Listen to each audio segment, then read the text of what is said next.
So basically we'll be starting with an assumption that everyone is just getting started even on programming. So we'll be starting from very basics. It's hands-on, so you'll be practicing. Java will be introduced and then we'll move on to Selenium, right? So here I'm going to talk about overall what course, how course is designed, but whatever we planned initially, it was half of that, which is Selenium basic. But here I'll give you a complete overview so that at the end of today's discussion you can know like how much of that you want to be covered. So high level agenda for today, it will be we'll do some introduction and stage setting. So our introduction is kind of over. Some stage setting of what we are getting into. Then what is the course overview? How is overall course designed? Then what is today's class overview? So we'll first see the overall view and then we'll start with today's things. And today we'll be talking about object-oriented programming. How do we set up our machine for installing Eclipse and Java, and then we'll be writing our first set of Java programs. So that will be our goal today. So in setting the stage, typically in industry we see some software applications. There are different types of applications. One is desktop application. Right now the PowerPoint I'm using, it's a desktop application. So typically what we do, install on desktop and then we start using it. Right? So that is first category. What is second category of applications? Web-based application. So we use Amazon.in online, Google.com, Facebook, all these are web applications. So there is a difference between website and web application. We all understand that. What is the difference between a website and web application? Monica? Website is basically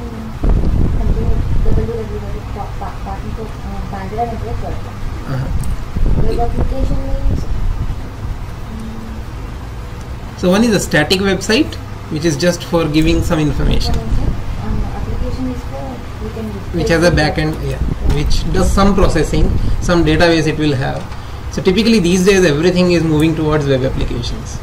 That is where actually the Selenium will fit in. Then third type of the website we don't have database. Typically website means you are creating an HTML page and hosting on some web server. It's just for reading purpose. Typically college websites that people have, it is just for your information. Or small businesses, they just give you information, no login, logout, no dynamic content on that. It's all called a website. Third category of applications is, we all use that every day. Mobile applications. Right, so those are other category of application. Device is different, applications are different. So developers have to put in different kind of effort to build those applications. So that is third kind of applications, right? Now Selenium is something that does not fit in for desktop. It's mainly for web, and support is being added even for mobile, because Selenium is hot in the market. A lot of people are demanding for that support. So there is some integration and a new framework is in pipeline. Its versions are released. People are using that Appium. So Appium, it works along with Selenium.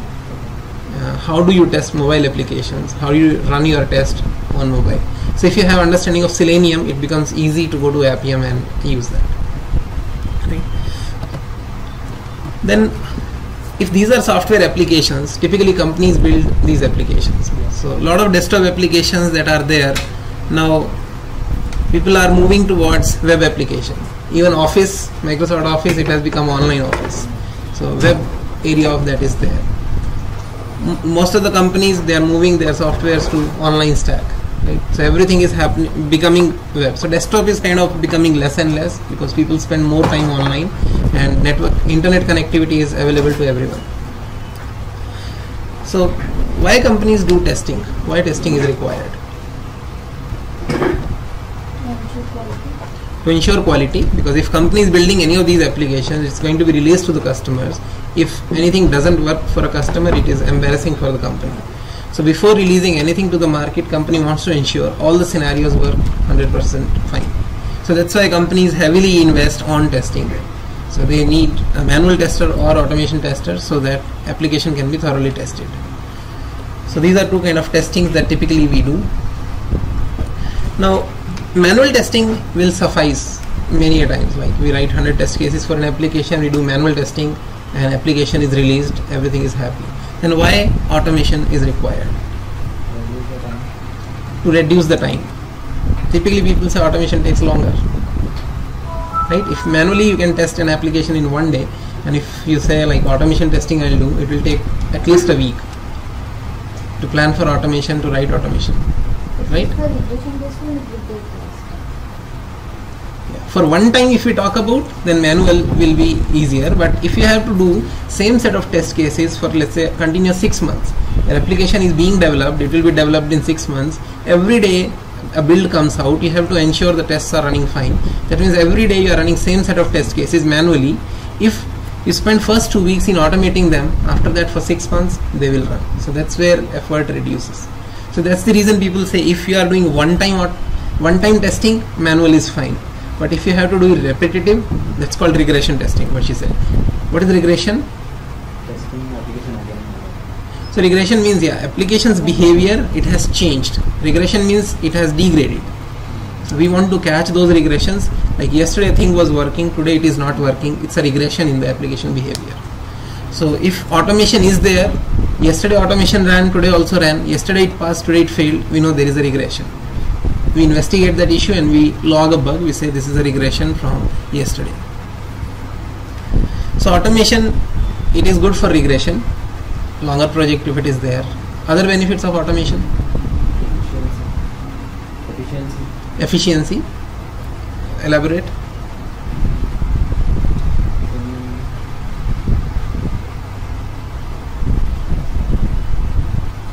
Monica, any point?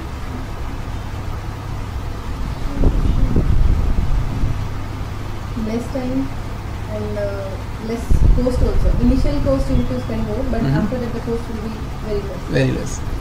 One person can run 100 test cases. It can be run in parallel. If you have 3 laptops, one laptop can be running on Chrome, second can be running on Mozilla, third can be running on Internet Explorer.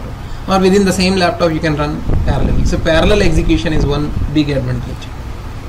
Let's say in company we have 100 laptops sitting idle. We can do a distributed execution. We have 300 test cases with 100 laptops, every laptop running 3 test cases. That's where the time saving comes. So there is Selenium Grid for that, where we can do distributed execution. So these kind of benefits are there. As our test suite keeps on increasing, and if we have enough hardware resources, our execution will be faster. We can quickly do the test passes, and we can do automated report generation. If automation is there, our logs are being written. If we write a log parser, report can come out very quickly. So all these are benefits. That's the reason companies invest, and they are investing a lot in automation these days. Next question, is 100% automation possible? Depends. So answer to this will be depends. Typically if you are testing a small web application which has limited set of features, let's say all of that is supported in Selenium or existing tools, so we can do that. If the project is big, there are some areas which are not yet incorporated in Selenium. One such example is CAPTCHA. So CAPTCHA is something which is, right now it's hard. It's not that it's not possible to solve. We all understand what is CAPTCHA? Yeah. So CAPTCHA kind of scenarios, we have to put more efforts because we need to generate our libraries which can capture the CAPTCHA, extract the digits or letters from it and do that. Right now there are no well proven technologies available that we can directly use. So those kind of scenarios, companies say, okay, 1 or 2 tests like that, let's keep them manual, we'll validate them manually, or they build some test hooks in the dev code. So they say whenever we are testing our web application within internal environment, so give in URL, give a parameter which will disable the CAPTCHA. For internal testing, CAPTCHA will not be there. So those are the ways right now people use. So what are popular automation tools? There are some enterprise tools available, some open source tools available. So QTP is one, which we know it's an enterprise tool, which is a commercial one. Selenium comes under open source. So benefit of Selenium. Why Selenium is popular? What is the benefit of it? First thing is it is cross browser. You can use Selenium with any browser. What are the popular browsers? Mozilla, IE, Chrome, Safari, Opera. So typically all these browsers, Selenium has support for all of them. So some company, if they, let's say, released an application and let's say their customers are mainly using Opera. They hit some issue in that. They say it's not working for us in Opera. Now for company it's easy. If they have written their automation using Selenium, they can quickly write another script which will run with Opera. They can repro the issue. Otherwise they would have spent some manual effort, install Opera, do things manually, take screenshots and give to developers. So since Selenium has support for all these browsers, it becomes easy. So when you say cross-browser support, does it mean that I write one automation, it works on all, or is it like I'll write 5 automations for 5 browsers? That's a good question. So you write one automation and it will run with all the browsers, or you have to write 5 test cases. What is the answer? You're saying you have to write 5 tests. So answer to your question is no. We can write one test which will work with 5 browsers. Which browser we are running with, that we will have to configure. We'll see that example today. One test case, it can run with any browser. Their test has to be designed accordingly, but yeah, one test can run on all 5. Second is it is open source, so companies don't have to pay any price for using Selenium. Third, it is good for parallel testing. It has inbuilt support for that. It's platform and language neutral interface. That means people who are good at Java, they want to write Selenium code in Java, they can consume it from Java. It has C# support also. People who know C# as a language, people who know Ruby as a language. So a lot of programming languages are supported. Python is supported. So since most of the languages are supported, interface is common. So that's what makes it popular. Any company which is working in Ruby on Rails, it's useful for them also. So that's the reason of Selenium being very popular. So we will be picking Java for our course. So we'll talk about what are the benefits of Java when we come to the introduction of Java. So for now we can skip this. But this was kind of a background stage setting for Selenium and testing. Why we need testing? So we started from the beginning. So any questions on any of these points here? No? It was all familiar stuff. So we can move forward. So now we talk about course overview. So this is the state typically from where we begin. So we all will have one web application which we want to test, and some manual test will be there in our mind. So this is our starting phase. Or sometimes when we start our job in a company, we are just told about a web application and we have to come up with the test cases. So we write test cases, their test steps, one by one what has to be verified. But here, since we are talking about automation, so we are going past the manual stage. Let's say we have a web application, test cases have been identified, but these are not automated tests as of now, right? So this is our beginning. Now we want to automate them. So end goal that companies keep in mind is, they say, build a framework using which we can automate these test cases, right? That is what typically we all strive for. That is where we want to be. So this is the approach for this course also. This course is designed in such a way that some set of test cases need to be automated. We need to design a framework. Using framework, we will be automating the test cases, right? Now if we go deeper into these boxes, we design all this in terms of layers. We make a layered architecture. So we have web application at the bottom.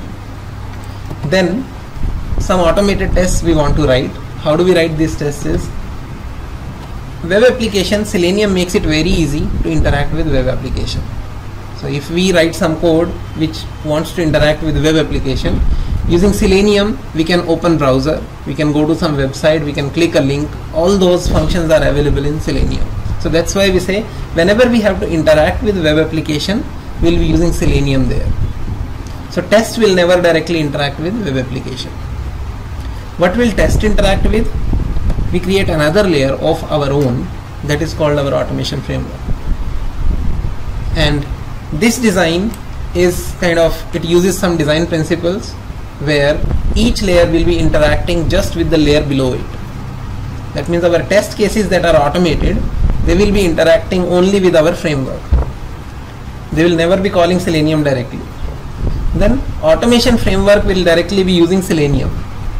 It will never directly interact with the web application. Selenium will interact with the web application. Benefit of using this approach is, let's say tomorrow in market another tool comes. So if we have to replace Selenium with another tool, let's say that becomes hot, that becomes very popular, Then the changes that we have to make is just in our automation framework.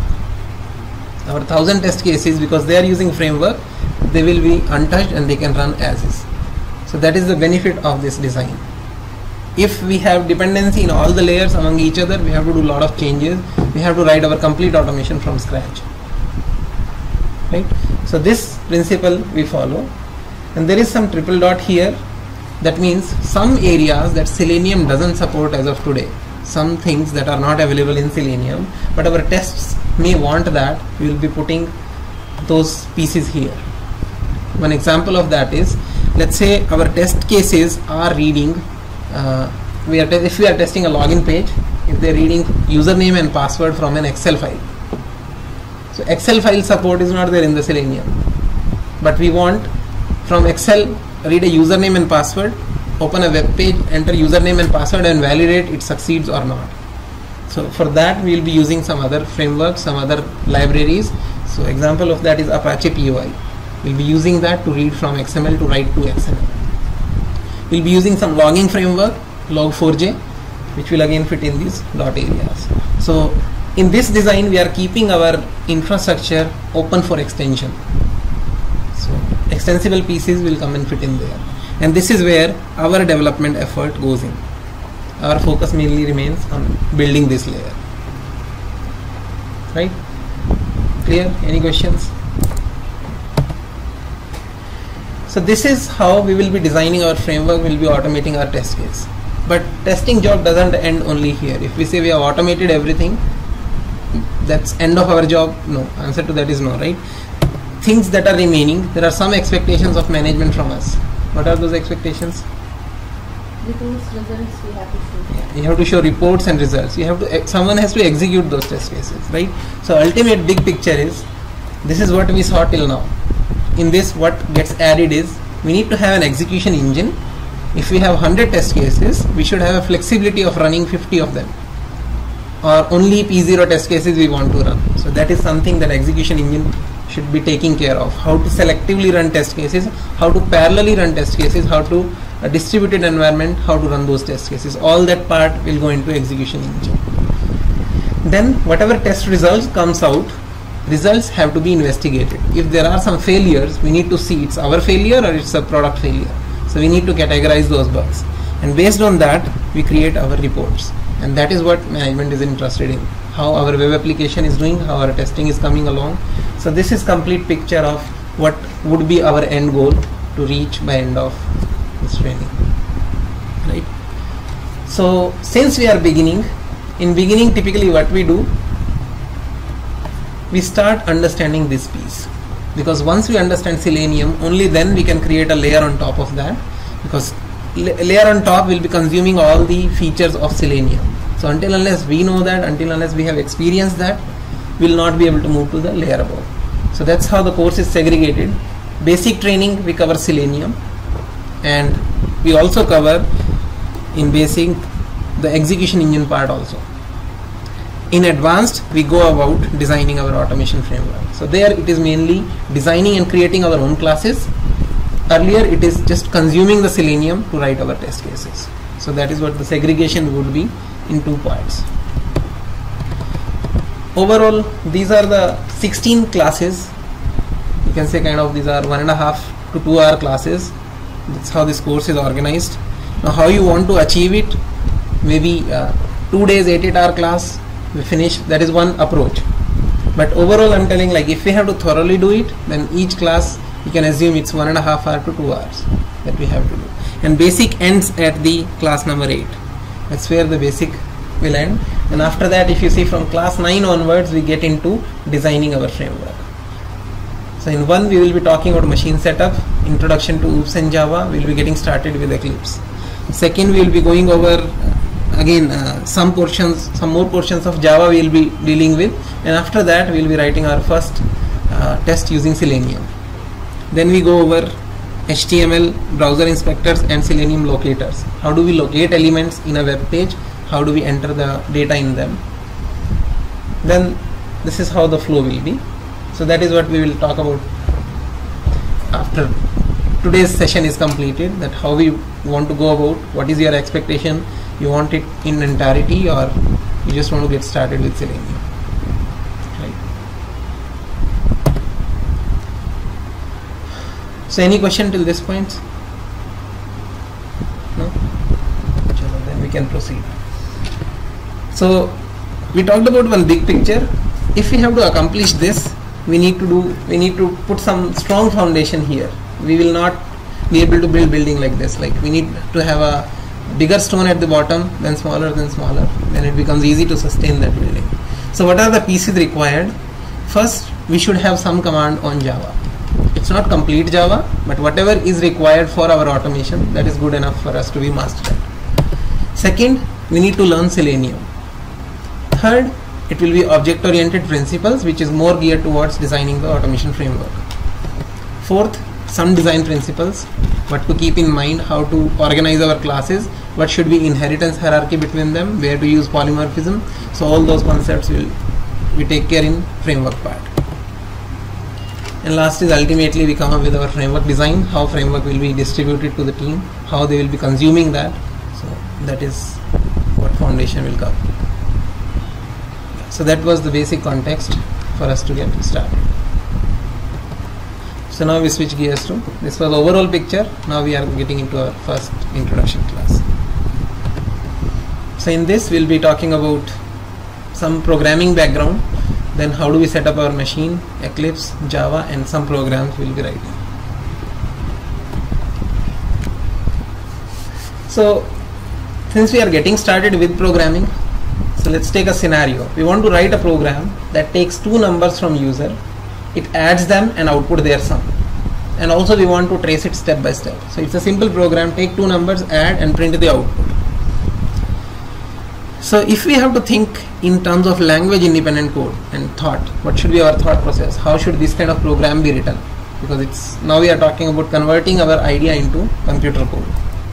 So it's always good, because these days languages are a lot, there are a lot of languages in the market, it becomes a headache to see like which language should I learn, what is more important, right? So what we start with is basically a language independent code. We don't worry about what language we are going to code in. How do we translate this problem statement into a solution? So there is an approach for that. Typically previously we used to call it pseudocode. There are some new terms in the market as of today. So we typically call it, we are designing our own language for it. So we define our own rules, we start with that. So in our hypothetical language, we say our code will start from start statement, it will end at stop statement. Then whatever variables we need, we'll be declaring those variables, we'll be initializing them in the beginning. So this is also a rule. Declare the variables in the beginning, initialize them with some values. After that there are two more statements, read statement and write statement. Read is to read from user, write is to output, to show it back. So now if you see, we have to take two numbers, so num1, num2 we declared for that. We have to calculate their sum, so we declared a sum variable. Next statement is we read two numbers from user. So we get those numbers into num1 and num2. Then we calculate their sum and we print that as an output. So this is what our hypothetical language code is. Now if we have to trace it, this was a simple program, so looking at it we know like this will work.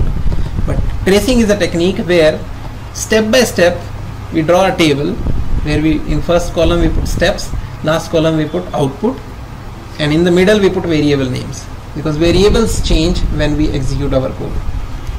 So starting at first line, what happens, num1 gets a value 0. So in tracing table we put 0 in this column. Now we come to second step. In second step what is happening, num2 is getting a value 0. So we don't, num1 is not changing, so we leave it blank. We put only num2 0. So till step 2 we know two variables are initialized with value 0. Third, we initialize sum with 0. In fourth step we are reading two numbers from user. Right? It's a user dependent data. So let's assume user gave 5 and 19. So in num1 0 gets overwritten with 5, and num2 0 gets overwritten with 19. Then next statement we calculate the sum. So sum gets a value 24, and finally we output that value. Right? So this way we have traced the program. In code we will be doing this technique, this is called debugging. So when we write our Selenium code, we will also go step by step to see what is happening at each step. That is called debugging, and that's very useful and powerful technique to understand other code or to debug our code. So that's why we are introducing these concepts of writing the code and tracing the code. Now if we can convert all our ideas using this simple technique into some steps, then we'll see converting that to a programming language code becomes very easy by applying 3 more rules to it. So this is our pseudocode. Now if we want to convert into a language, we just need to figure out what is the starting point of that language, because we have to replace the start. So first thing we have to find out is starting point of code in that language. Second, we need to figure out what are the data types supported by that language. Third, what are the input output functions, because read will be some other function based on the language, write will be some other function. So if we have to convert this program in C code, we'll see start is always replaced by int main and starting curly bracket. So these 2 lines are the start. Let's ignore that for the time being. So int main starting curly bracket, it's replacement for start. Data types, luckily they are same as our pseudo language. So int is available in C. So same variables, we initialize them. For reading, we have a function called scanf. So there is some syntax attached to scanf. Since we are using scanf, it's part of a library. So for that we have included stdio.h. So that is some language syntax again. Then we calculate the sum, same statement. For printing it back, there is this function called printf. So using printf, we print it back.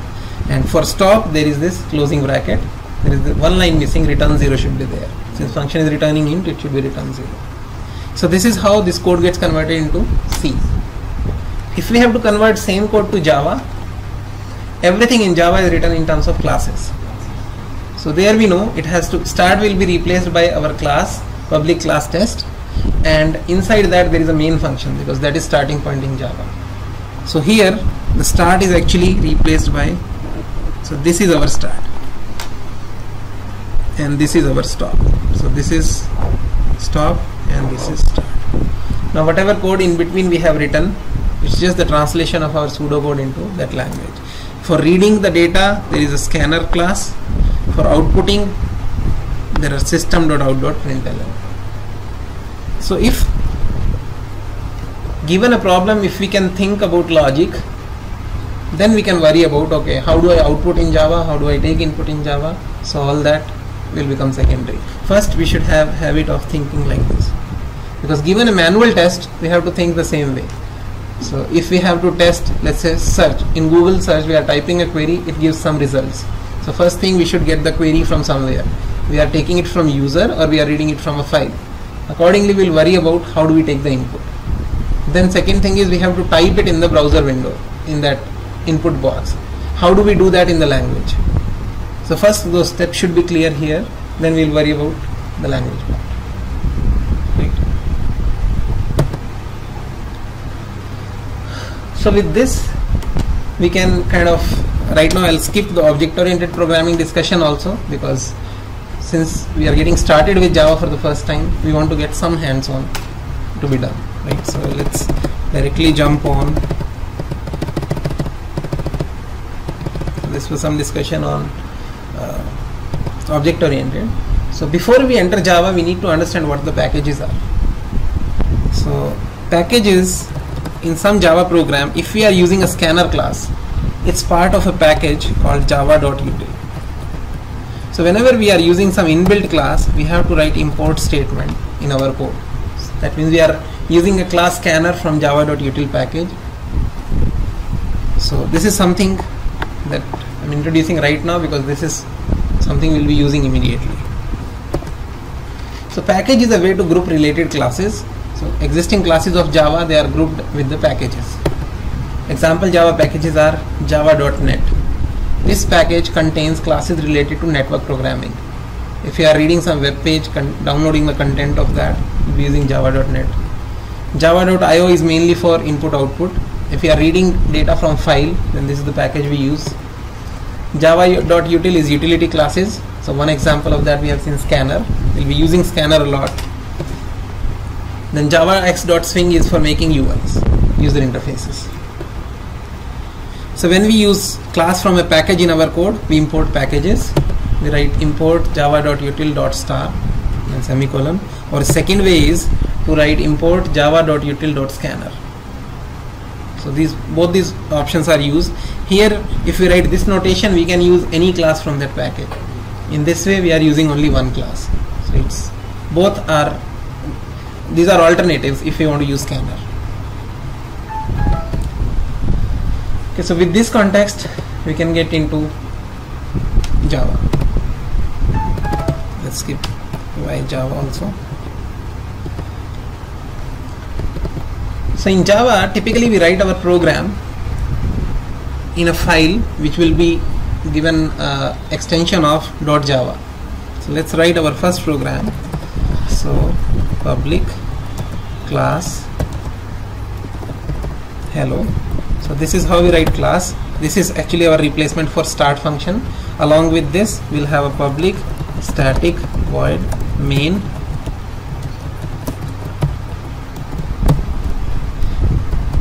Anything below this is our stop. Above that is start. So this will be any program that we start writing. This will be our basic code. And whatever we want to start writing, that will go here. Start writing. This line is called a comment. Whatever we write, this is not compiled, this is not executed. So if we want to just print hello world, then how do we do that in Java? Old notes coming in mind. So there is a class called system.out.println. So this is replacement for our write function that in pseudocode we talked about. We'll be writing. So here it takes a string, we write hello. So this is our program, which if we run, it will print hello world. One string it will print. So let's save this program and try to run it. So I will save it on desktop. Our file name will be same as that of our class name. So that is a rule in Java. If you have a public class, we have to give the file name same as that of class name. Now first we are doing through command line. I go to desktop, that's where I saved it. So we say Java C. This is a Java compiler to which we are saying take the code hello.java and compile it. So we'll see when we compile our code. Right now on desktop there is just a Java file which we are going to compile. So let's do dir here. After we compile, there will be another file created which will be compiled form of our code. So our code is written in English language, or it's a Java language syntax. This needs to be converted into an intermediate language which can be executed by Java. So we do Java C hello.java, enter. So without printing any message, if it comes out, means our program has compiled successfully. If I do dir again, we can see another file has been created, hello.class. That is our compiled code. Now to run that, we will write Java space hello. Here we just have to write hello, not dot class. That is to run our class file. We hit enter and say whatever we had written in our program, that has executed. If we want to print another line, we just copy this, hit again.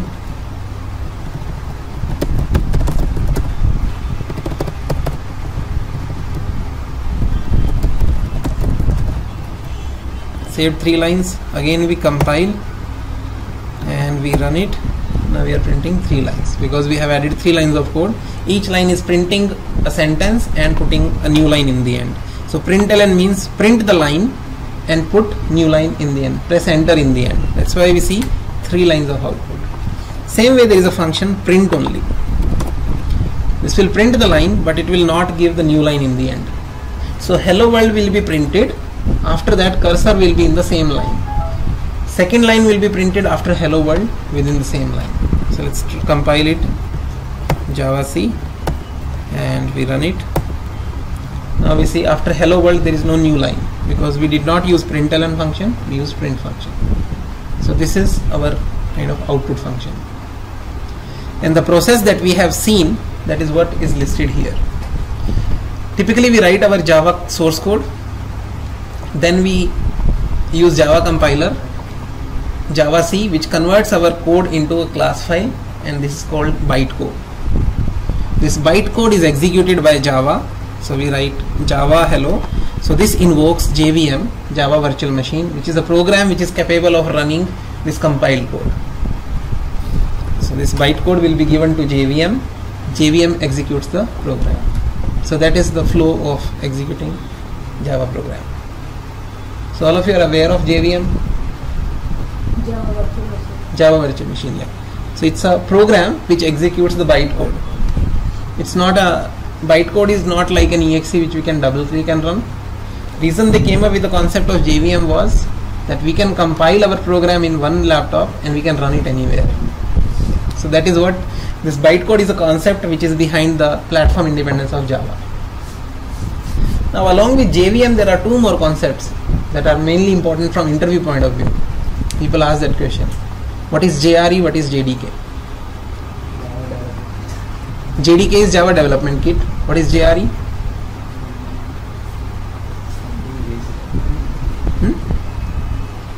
Java Runtime Environment.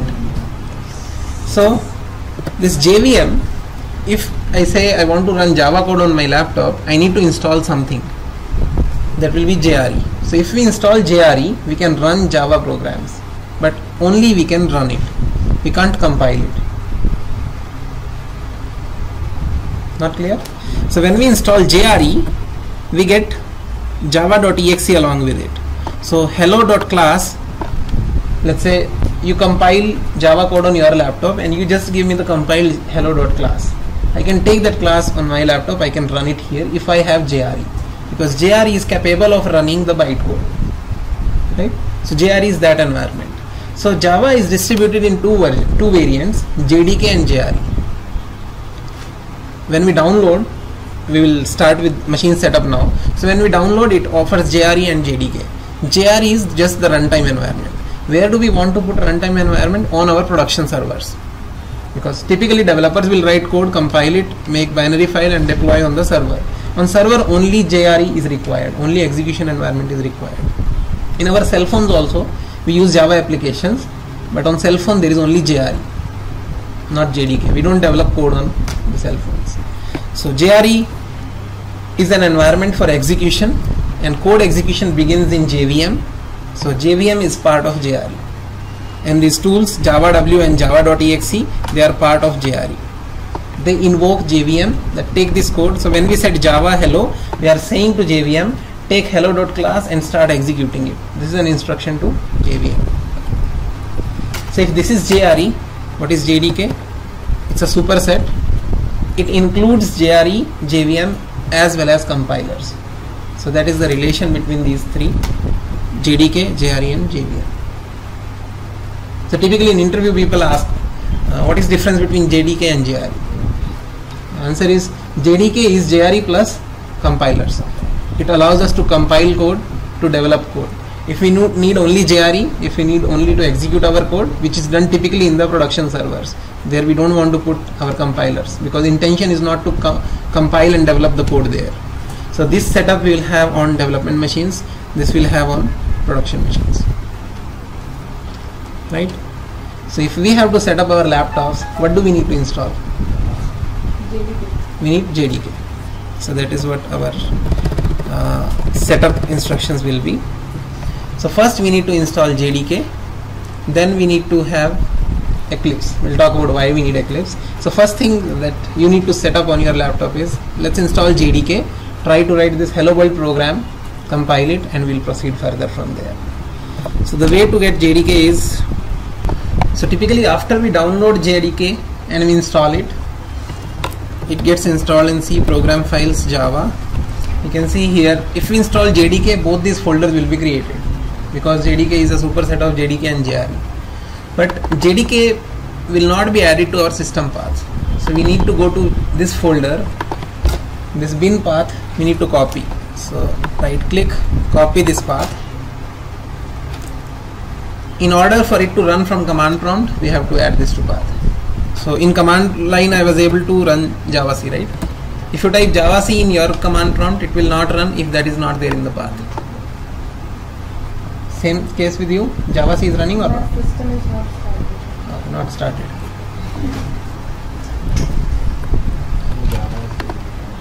We need to add in environment. Yeah. Javac is not coming, right? So let's copy this here, the bin path, bin folder. Then we right click our this PC. We go to properties, advanced system settings, and there environment variables will be there. So go there, search for path,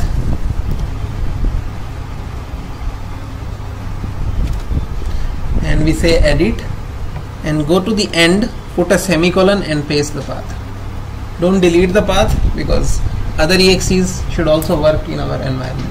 So in the end, put a semicolon and just paste it and say OK, OK, and OK. So after doing this, if you open another command prompt and run javac, same command prompt, it will not work because every time you open a command prompt, it loads the new environment.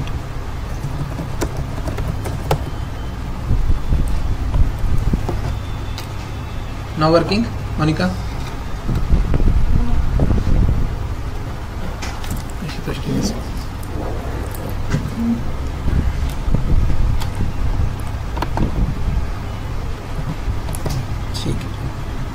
So before doing one more exercise, we talk about another function. Right now we talked about a function. Is that correct?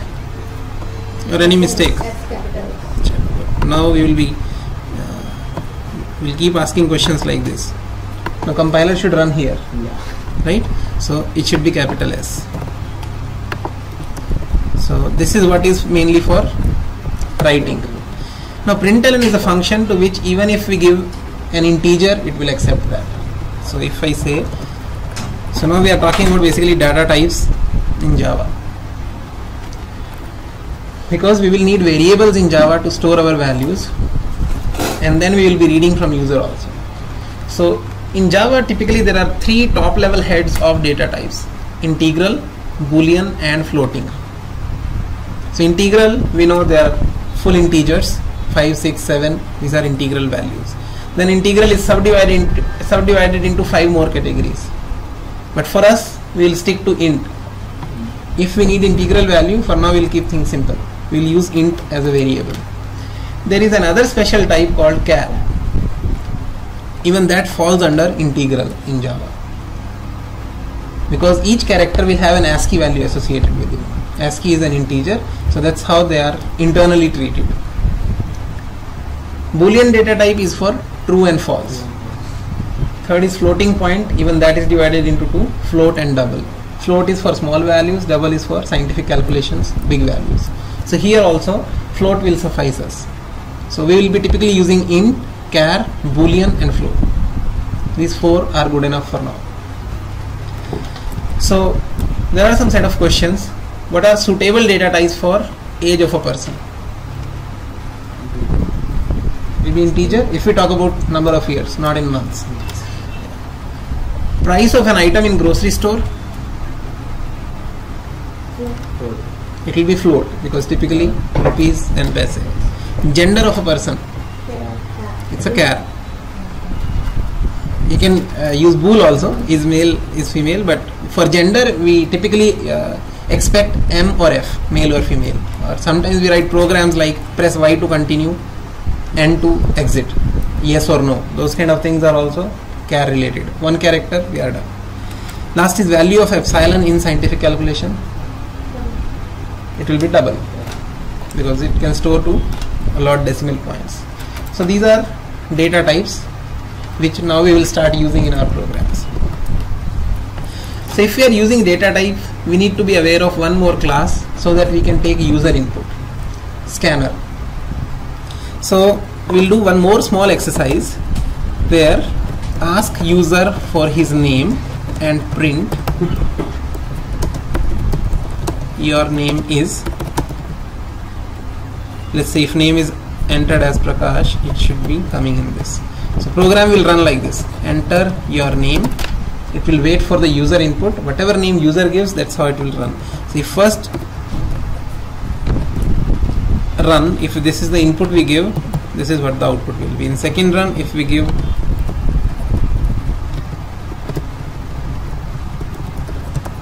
so now we are writing dynamic program. Whatever user input comes, accordingly our program will be here. So we should be aware of how to read user input. Read function till now we did not cover. So there is a scanner class in Java which allows us to read that. So this is also some syntax you'll have to remember. Since scanner is a class, always starts with capital S. So class you can treat it's a kind of data type. Then we declare an object of that. Any name we can give to it. So I am giving a name SC. How we create object of class is new scanner, and in this we give system.in. System.out is typically to write on the console. System.in is to read from the console. So we are giving system.in. This is a fixed syntax we will be using to read anything from the user. To read. This is kind of replacement for read function now. Before doing read, we have to create a scanner object. After we get the scanner object, it will have functions like sc.next. It gives us a string back.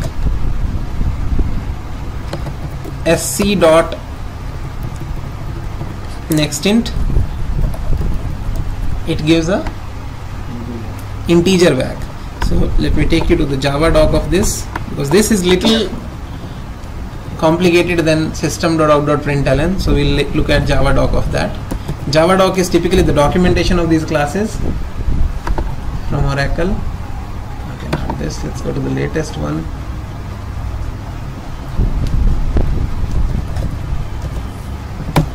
Java 8. So this is the syntax it is telling. We need to create object of scanner, and after that next int we can read an integer from the user.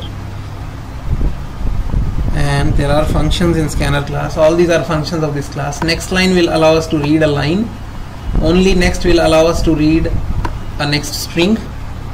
So now imagine if we are reading from user his age. So I'll show a small example program. So if you want to read user's age, notepad,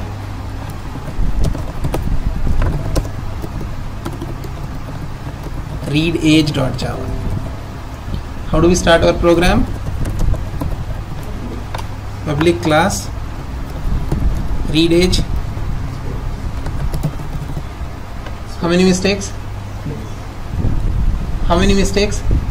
One is space. Another? Public will be p small. So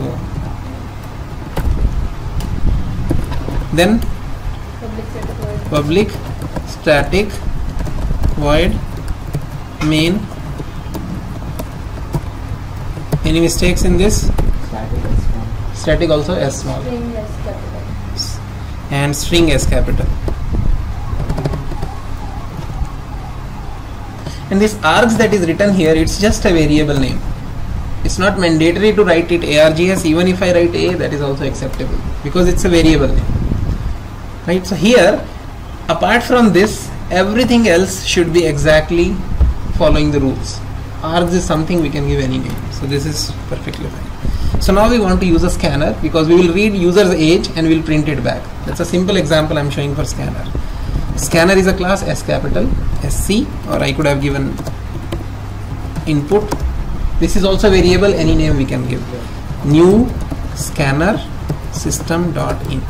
This is the syntax for creating a scanner. Right? Then we will say int I equals input dot next int, because we are reading an integer. Now if we do this and we run our program cursor will be continuously blinking because it is expecting an input. After getting the input, we will say system.out.println you entered. This is a string. In string, if we add integer I that we have read, it will be appended to that, it will be printed as is. Right? But this is a program which we are taking input from the user. Let me save it. Now if we compile it, this program will not compile. It will give a one compilation error. That error will come because we are using scanner class. Compiler will say, I don't know what scanner class is. So let's try that first. Java C read age. It says cannot find the symbol scanner because this is defined in a package and we have not imported the package. So this is found as part of java.util. As we talked about, there are two approaches to import. First approach is we simply write import java.util.scanner, complete name of the class we are importing. And if we now compile the code, it got compiled because it knows which scanner you are using. Another thing is we could have put star here. That is also fine. That way we can use other classes also of util. So now also if we compile, it will work. Now if we run our code, Java read age, enter, cursor is blinking because there is a input expected from the user. Until unless we give an input, program will not proceed further. So if we give 23 and say enter, it says you entered 23. So typically when we write our programs which expect an input, we give some hint to the user using println, system.out.println, we say enter your age. This way user will know he has to enter something. This is just an indication but not a mandate. So rather than println, let's make it print because we want cursor to blink in the same line. Java C, enter your age. Now we know what it is waiting for. So we say 56, it says you entered 56. So usage of scanner is clear. So if initially when we write our Selenium program, we'll make it in such a way, we'll write one program will ask, tell me which browser to run with. We say IE and we will say program will run with Internet Explorer. Next time we run it, we'll say Chrome, we'll see a program running with Chrome. So that is experiment we will do. That's the reason we are using scanner. We are learning what scanner does, how it does. So once we get introduced to this, we'll say how to compile, how to create our browser neutral automation tests. But how will you use the metro modes? In metro modes it will open, so the pop-ups are opening in backend. Mm-hmm. In Chrome, IE metro mode it will go, or IE metro mode it will go. So how is going to be identify those? Okay, so metro mode that you are talking about is these tiles. Yes, Chrome Windows 8 mode also is different. In Correct. Chrome Windows 8 mode, it is totally if the browser is having a pop-ups. Correct. So it's opening and coming in background. Okay. So it is going to be flash stores. Okay, we'll talk about that when we launch a browser and we switch between windows. How to switch between windows, how to control those pop-ups, we'll talk about that. Right now you can assume Selenium is a framework using which we are launching a browser. So Selenium is an intermediate between us and a browser, between our Java code and browser. So if our Java code says open a browser, browser opens. Now we can instruct open the browser in metro mode or desktop mode. After it opens, we are using Selenium commands to control it. How Selenium is controlling, that is written in Selenium, that people have taken care of. We'll see those examples also.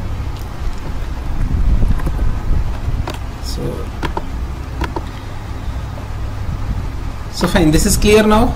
We can take user input. So we can try a second exercise. We are asking monthly salary of a person and his name, and we want to print his annual salary with his name back. So inputs will be two, his name and his monthly salary. In output we want to print this string. Annual salary of Ramesh is 36,000. Okay, it's 3,60,000. But we are just multiplying whatever monthly salary is, we are multiplying by 12 when we are printing in output. So this is output we want. Now this is an example where we will be using scanner. One, you will be using scanner dot next function because you are reading a string.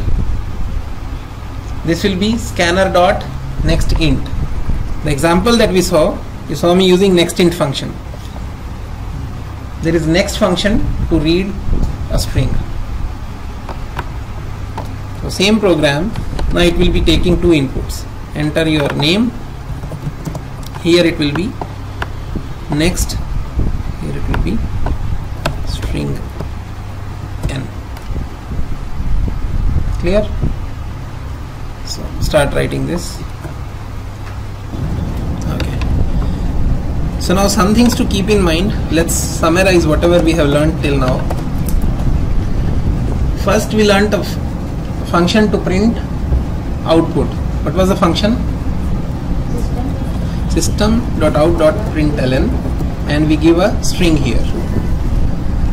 In second example we saw with string we can add some variables also. So let's say a variable is there, then remaining portion of the string is there.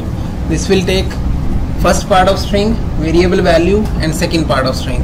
Like that we can keep on adding as many things as we want. Variable 2 plus. So this is string variable, string variable, string variable. That's how we write output when some portion of that is dynamic, because variable value can change. We are writing the last variable, we need to add This one? process. If after that we don't want to output anything, we don't need this. This is clear? That's a good question. So if we are printing your age is 21 and 21 is a variable name, we'll write like this. Your age is, after is we will give a space here, plus age. This is what our system.out.println will be. Right? If we don't give a space here, output will be this. So whatever we give in double quotes, all that is printed as is. So if we give a single quote here, it will be printed. Now single quote is not something that will confuse the start and end of the string. So this is another variation. If you want to print single quote, we will be directly giving it.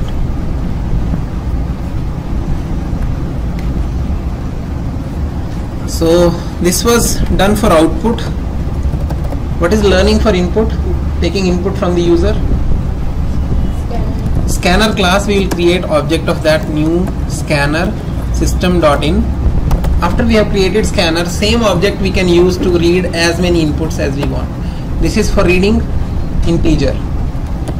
This is for reading string. There is another function available which is for reading complete line. What is difference between this and this? Here we will be reading only one word. Even if user gives Ramesh Kumar, next will read only Ramesh, because it is reading only one string. After space it says that is not my input. If we do next line, it will read complete Ramesh Kumar as a string. If we are reading character, there are other functions available in scanner class based on what input we want. Okay, char is not there. We read the string and we get the first character of that. So when we need that, we will come to that example. So this does not have next char function, but it has a next function, right? So in next function we get the string. From string we can get its first character. So there is an example coming for that. That also we'll go over. Otherwise, if we are reading next long, next short, all those functions are there in this class. Next boolean is also there if we are reading true or false.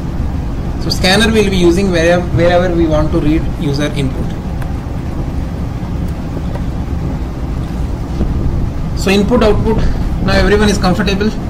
We can move to little advanced version of programs now. Right now what we have done is only printing, right? For only 1 month already printing, right? And multiplication. No, they both did. Only multiplication with 12, right? We can take another variable, monthly annual salary equal to monthly salary into 12. When you are printing, you print that variable. Not clear? Let's try. So if you want to setting next salary here, next time is I into 12. I will go to I into 12. Say this I is, enter your name, enter your monthly salary. I is monthly salary now. So what we can do, we can either use I equals I into 12. Now what I has is annual salary. or we could have taken another variable int annual salary equals to I into 12. Rather than naming it I, we could have given it name monthly salary. And now when we are printing, we will be printing annual salary. And how we print is your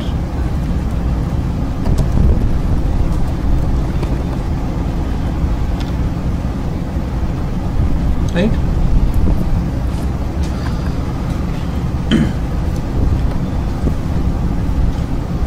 In this we have used multiplication operator, right? We are multiplying a number with 12 to get his annual salary. There are more operators available, mathematical. If we want to do addition of two variables, completed now? Now we are talking about some operators that are available in Java. First is assignment. I is equal to 5, we are doing assignment 5 to I. Some arithmetic operators. Plus is to add two variables. So if we take two numbers from user as input and we want to print their sum as output, that program can be written now easily, very comfortable. Same way if we want to take two variables and print their difference, it's similar. Rather than using plus, we will be using a minus b. A is the first number, b is the second number. Multiplication. This operator is division operator, a divided by b. So it will print the quotient part. So if we say 5 divided by 2, what will be the answer? 2.5 ideally. But since both of them are integers, in programming language it works like this. If you are using only integers in division, answer will always be integer. There will be no decimal points. So answer to this will be 2. There is another operator, modulo operator. The answer of that is remainder. If we divide 5 by 2, what will be the remainder? 1. If you want to get the quotient also, 2.5. If you want to get 2.5, how do we do that? So we will take the value in float or in double. D equals, we will say 5 divided by 2.0. Now what we did, we made one of them as floating point number. Now the answer will not be integral answer. Now the answer will be floating point answer and we are assigning it to floating variable. Now if you print this, it will give you 2.5. So either of them you have to make double or float. So either denominator or the numerator. Now also answer will be this. So that catch is only when both are integers, we get the answer as integer. Doesn't matter we assign it to integer or float. If we assign it to double D, still the answer will be 2.000.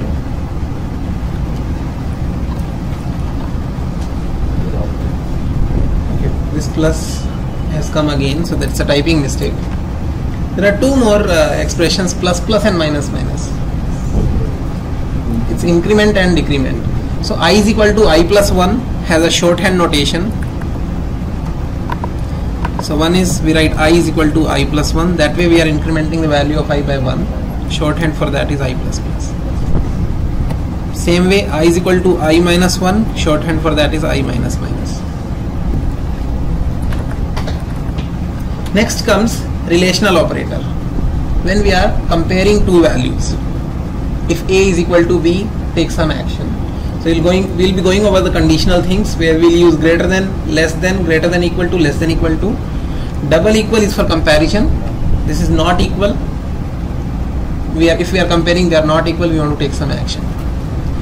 Then there will be examples of logical operators where we want to combine two conditions, and, or, and not. So conditional, this is called a ternary operator, which we will come to later. And there is a typing mistake in this also. Let me correct it here. This and column. So with these variables, these operators being introduced, we want to move on to the concept of conditional programs. So conditional programs are the one where we want to take action based on some conditions. If condition, then run statement 1, statement 2. So this is if block. If condition is false, we come to else and we take some action here. How these kind of code run? Condition will be validated. If condition is true, only if part will execute. If it is false, else part will be executed. How do we write these conditions? Is by using these relational operators. So if we say, if person's age is less than 18, he is a minor. If it is more than 18, he is an adult. So now this kind of program we will be asking user. We'll have a scanner object dot next int. Before that we'll print enter your age. He gives us an age. Now we have age in our variable. In condition we write if age less than 18, we want to print minor. How do we print minor? System.out.println and we say minor, else we print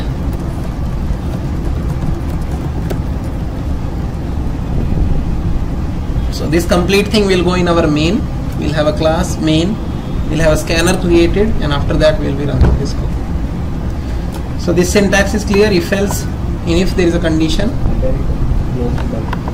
Okay, good point. Yeah, it does not have the closing double quotes. Good. This, if compiler starts running here, that's the best thing. So same way, if we have to write a program, the first one, write a Java program that takes an integer as an input and prints the number is even or odd.